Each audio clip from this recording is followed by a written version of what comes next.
What's going on, everybody? Welcome back to the channel. It's been the first week of SORARE NBA playoffs in the book. We're done, we're dusted. We're moving into game week 50. In this video, I'm going to run you through all of the lineups that I had. We didn't hit any rewards, unfortunately. We came so close in two different ones, but this is how it's going to be on the playoffs. It's going to be very, very tough. I'm also going to announce who won the Dylan Brooks limited card giveaway for the SORARE mini league in limited contender, and also who is going to be the prize for this week coming up too. If you are liking these videos that we're doing here on the channel and the podcast that we're doing, don't forget to hit the subscribe button and like the video. It'd really help us out. Let's get on and take a look at my lineups this week. Let's go.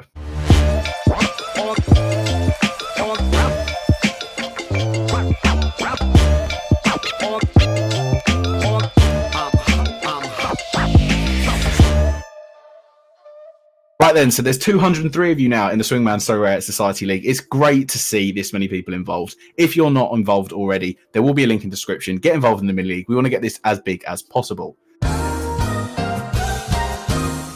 Right then, whoever comes top of limited contender that's in the Swingman SORARE Society mini league for this week, for game week 50 on SORARE, will be winning this Quinton Grimes card. All you have to do is be involved in our mini league and make sure you're subbed here on the YouTube channel at Swingman Pod. Good luck for all of those involved. Right then, let's take a look through my lineups, what I'm going to be doing. As ever, there's always the case, if I do win a limited card in common pickup, I'm going to give it away to one of you guys. Make sure you leave your SORARE handle in the comments of this YouTube video, down in the comments down below.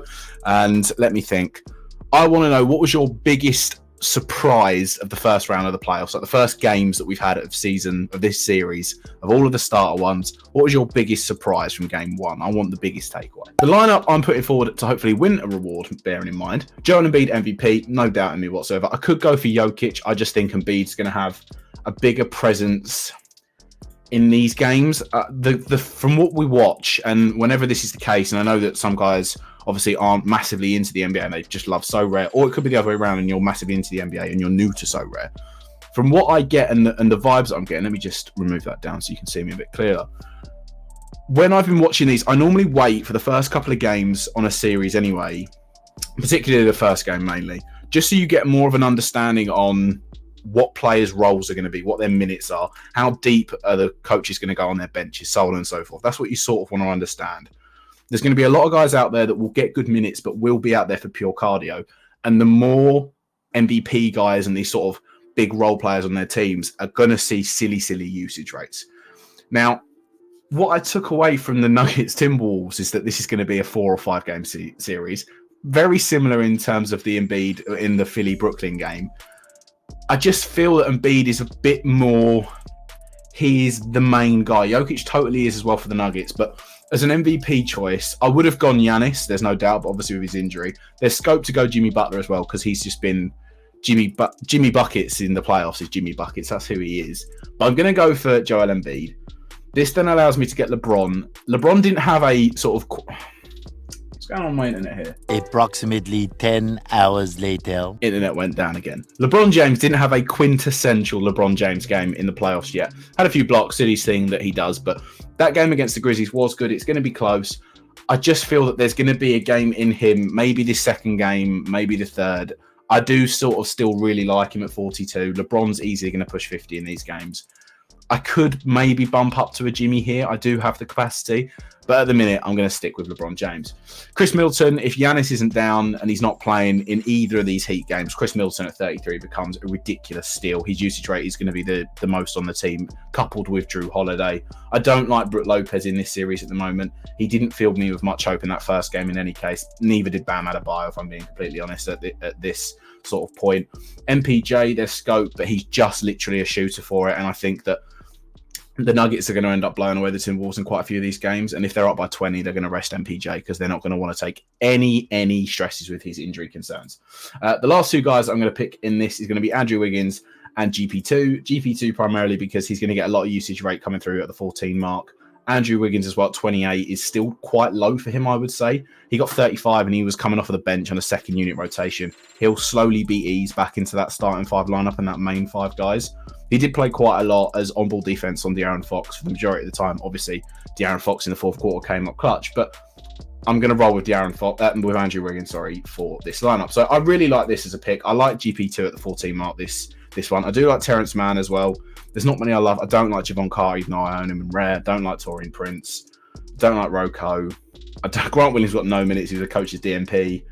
Yeah, there isn't really those bargain bucket low L10 guys. Maybe Nikhil Alexander-Walker, just because he did get that high usage rate game against OKC. But even then, when he came against the Nuggets, it wasn't really a case for it. So I'm happy to roll with this. I know I've got 3 points remaining, but this will be my team. If I win a limited card, I'll give it away. Leave your comments. Leave your SORARE handle in the comments down below and let me know your biggest shock of the first game of the playoffs. Right then, limited contender. Like I said before, the card that we're going to be giving away Quentin Grimes in this week from the New York Knicks. This is the lineup that I'm going to roll with it in.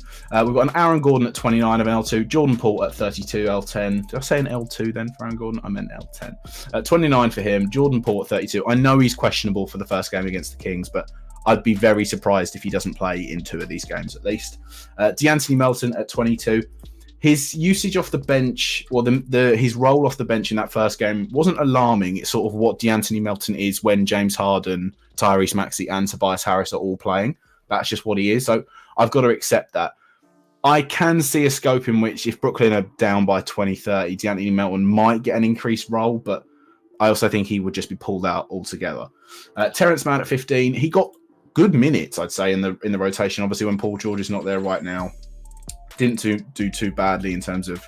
it didn't do too greatly in terms of scoring on SORARE. But I'll roll with him in terms of an L10 of 15, the 3 games against Phoenix.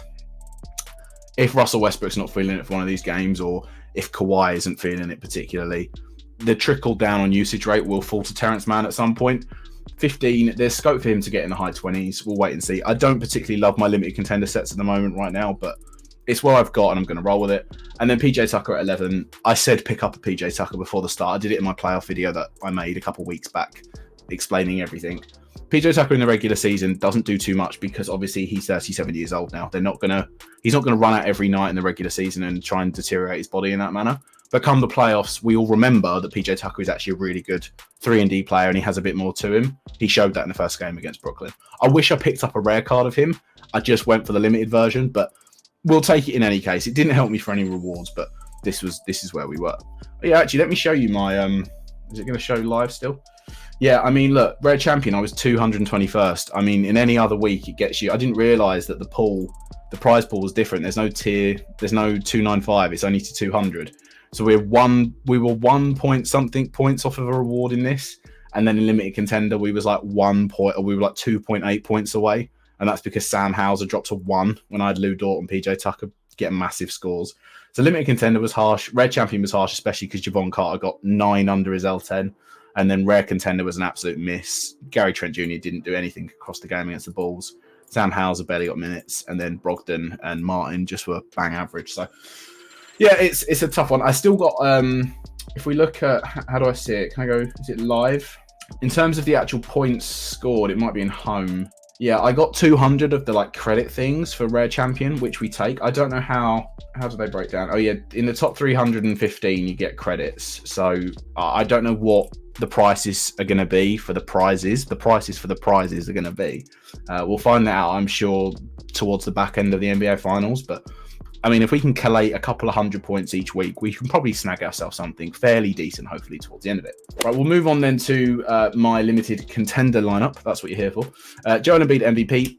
Bosh, simple one, lovely jubbly, simple as, there's no need to go into it. Ja Morant is a risk at 38.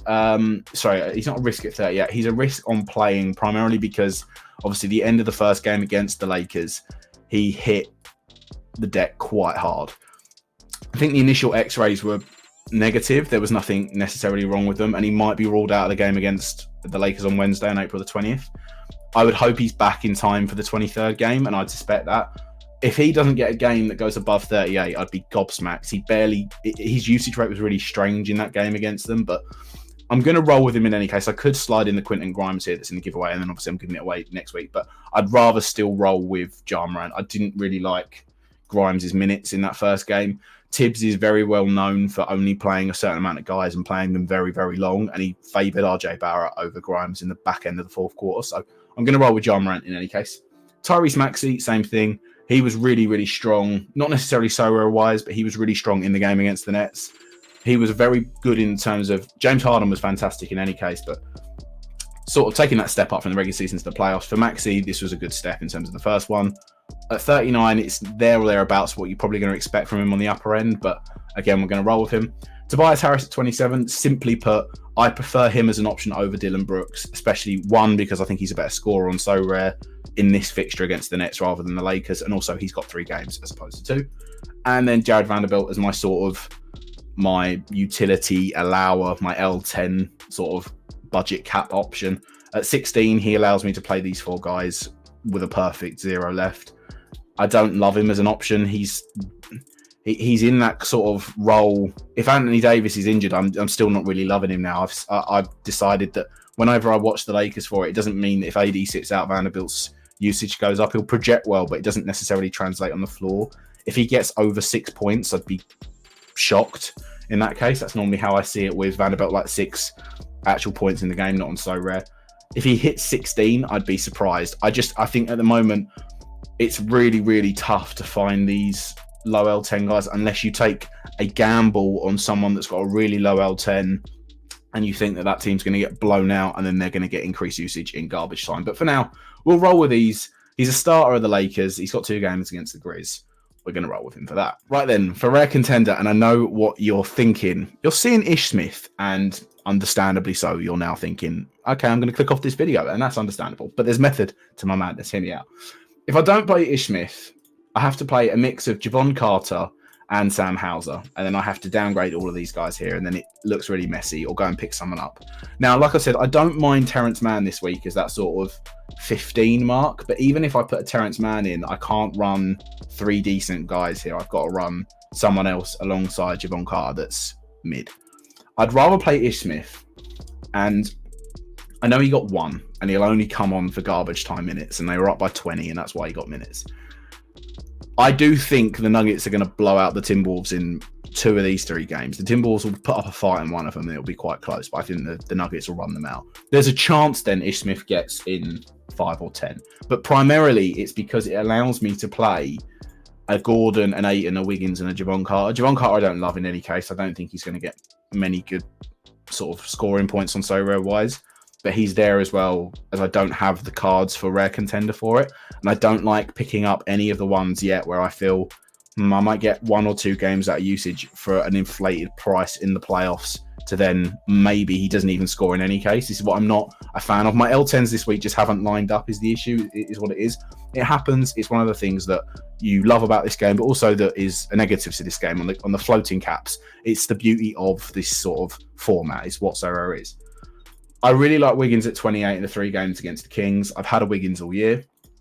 I picked up an 8 for this series. He didn't necessarily do great. He just hit his L10, which in any case, sometimes in this playoff has been fine. And then I've also got an Aaron Gordon. The issue is I've got an RJ Barrett and a Marcus Smart that I think are really good plays this week. I like RJ Barrett in the 3 games against the Cavs at 26, and I like Marcus Smart at 26. So even if I got rid of Ayton and Gordon, who I don't think are as good, and I think these guys are better, that leaves me 7 left. And there's no real room. I don't have a 24 guy here that I necessarily like, nor is there one I want to pick up. And I don't like anyone at the 13 mark. I like Terrence Mann at the 15, but even this doesn't allow me to do it. So I'm probably going to roll with that lineup that we've gone through here and hope for the best of that. And Aaron Gordon and DeAndre Ayton masterclass happens, and Wiggs can get in the 40s. I'm quite confident in saying that. And then last but not least, my red champion team. Now this is where it's going to get a little bit dicey, a little bit juicy. So I like KCP. After seeing the minutes that he played in the first game, I really was confident that he's going to get solidified strong minutes across this series. I won him as a reward on the back end of the regular season. I didn't sell him because I thought, he plays for the Nuggets, I'll keep him. He might come in handy. And in this case, he has come in handy. And L10 and 19, he allows me then as well, if I play Caleb Martin here, who from Miami, especially with Hero out now, there's going to be a real stretch on guys getting minutes and guys needing to make threes. They're not a great shooting team. Kevin Love's arguably their best shooter that they've got, or Duncan Robinson if he starts to get minutes in this playoffs team. But I'm still not sure about what's going on with Duncan Robinson. But Caleb Martin, I don't mind. I'm not expecting anything in the 20s. If he gets his 18, I'd count that as a dub. KCP at 19, I'd expect him to push and maybe get into the 20s a bit more. Now, this is the juicy part of the Red Champion. These are the 2 enablers, and then you get your 3 guys that you can play off of with here. Jimmy was. I wasn't going to play Jimmy in this. In how I'd planned out my teams necessarily. I didn't have Jimmy Butler down as someone I was going to use this week because of the 2 games against the Bucks. I've got people like Ant-Man, Devin Booker, even Chris Paul and Drew Holiday. But he's been so good the past 3 games. I can't not play him, I feel. Even though he's only got 2 games, if the Bucks are without Giannis, Jimmy Butler is going to go and they're going to really try to win that second game, because if they win a second game, then they have a genuine chance of winning this series. Now, 1 game is 1 game. Teams can get 1 game in the playoffs. It's not an issue for it. If they win this second game, it is a proper statement. So I'm going to roll with him again. Butler again in the playoffs. He's not like, I'm not doing it in the same sense as PJ Tucker is that he doesn't play in the regular season then turns into a great player in the playoffs. Jimmy Butler obviously plays well in the regular season, but he doesn't play to the extent of what he does in the playoffs. He turns it up differently.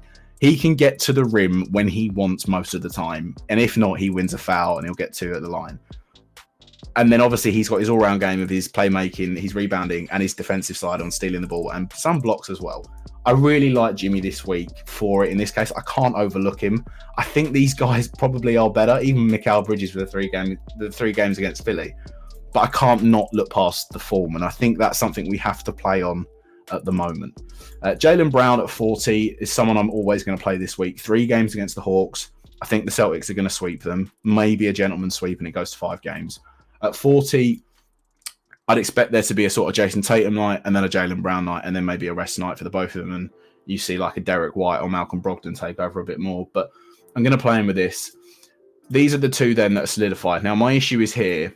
Currently, I'm not playing Ant-Man, Booker or Bridges or even Drew Holiday or Chris Paul, but they're more towards the back end, the guys that I'd need for the run-in on the playoffs. Jaren Jackson Jr. here, he's only got 2 games again, but he was so good again against the Lakers. I wasn't going to play him. In my head, I was going to put Devin Booker. But because I've got KCP and Caleb Martin here, it then means that I can play Jaren Jackson Jr. Oh, sorry, not that. It then means I can play Jaren Jackson Jr. as opposed to Devin Booker. And I think that there's just scope for his blocks. He didn't even have a block party last night like he normally does. Like AD got 7 blocks. I think Jaren Jackson Jr., I can't see how many he got from it, but it wouldn't have been that many. Like if I go back to him here on my, my cards, I'll quickly scroll through and we'll find him. I don't think he got particularly many. We'll share this tab. If we go through in this game against the Lakers, 2 blocks, 1 steal, 1 turnover, 31, 5 and 4. Like he was good, but he wasn't monstrous like he could be. And the feeling with it as well is that if Ja Morant's out, there's going to be a usage rate of which we saw towards the end of the regular season where he can necessarily take over this team because he can shoot, he can spread the floor. So that's my thinking behind it. But let me know if you think I should play Jaren Jackson Jr. or if I should play Devin Booker or Anthony Edwards. It doesn't really matter in what case I do here. And if I play these 2 guys, there's scope of which I could then swap out Caleb Martin and put him in Contender or so on and so forth and play about my Contender teams. I'll be live towards the back end of the lock on Twitter and everything. So if you want to ask me any questions or in the comments of this video, then definitely do so. But that's going to be my Rare Champion team. Oh, and don't forget that we're going to be doing a live podcast again today at 6 p.m. GMT time. I think that's 1 p.m. Eastern time in the States. So come and check us out here on the channel for that one. In any case, that's going to wrap that one up there. Thank you very much for watching. If you aren't subscribed to this YouTube channel and you do love the SORARE NBA content that we're doing and some of the stuff that we're doing on the podcast side for the playoffs, please consider hitting that subscribe button here. It would help us out massively. It really, really would. We're trying to get this channel to 1,000 subscribers. That's the sort of end goal that we've got in mind at the moment for the stretch of it. We'd love to hit 1,000 subscribers as soon as possible. So if you do like this content, please consider subscribing. Like the video, comment down below your SORARE handle and get involved also in the mini league. Yeah, there'll be a description. There'll be a link in the description for that to get involved in there as well. We'll be giving away Quentin Grimes this week on SORARE. If you're not signed up to SORARE, there's also a link in the description down below for that as well that gives you the best sign-up offer that there is around. You get 1 free card when you buy 5 at auction, and if you need any help with it, I'll be in the comments for it down below. Thank you very much for watching. Enjoy these playoffs, and I'll catch you in the next one. Peace.